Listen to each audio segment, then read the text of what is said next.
Defence Secretary John Healey wouldn't answer a question about the UK's relationship with Donald Trump during an appearance on Good Morning Britain, discussing the meeting between Donald Trump and Vladimir Putin in which the US president will attempt to broker peace in Ukraine.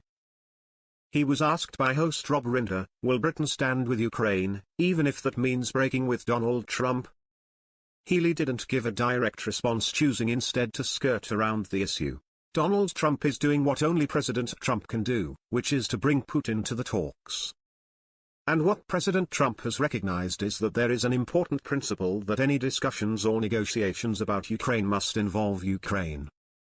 And so he's talked about the next step of bringing President Zelensky rightly into those discussions. And the questions you pose are really for Ukraine. They've posed their hypotheticals for the future. Our task in the UK, with allies, as you saw, Keir Starmer, coordinating this week ahead of the Alaskan talks, is to increase the diplomacy, as we've been doing this week.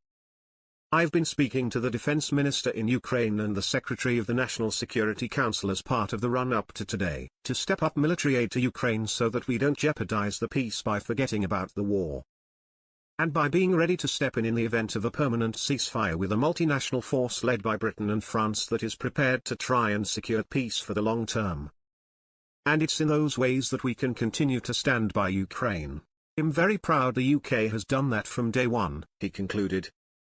Probed about whether the UK would consider putting boots on the ground and sending soldiers to fight in the war, Healey confirmed it was a possibility. It's a big decision for any defence secretary and prime minister, but the prime minister has made clear that he's ready to consider putting UK boots on the ground in the circumstances of a negotiated peace. If we can play a part, as we are planning to do, with many other nations, to reinforce the Ukrainians' ability in the medium term, to be able to deter Russia in future for themselves, and to reassure Ukrainians that, just as we have during the battle, we and other nations will stay with them during negotiations. We will stay with them to try and secure long-term peace, because in the end a secure Ukraine means a secure Europe, and it benefits Britain as well.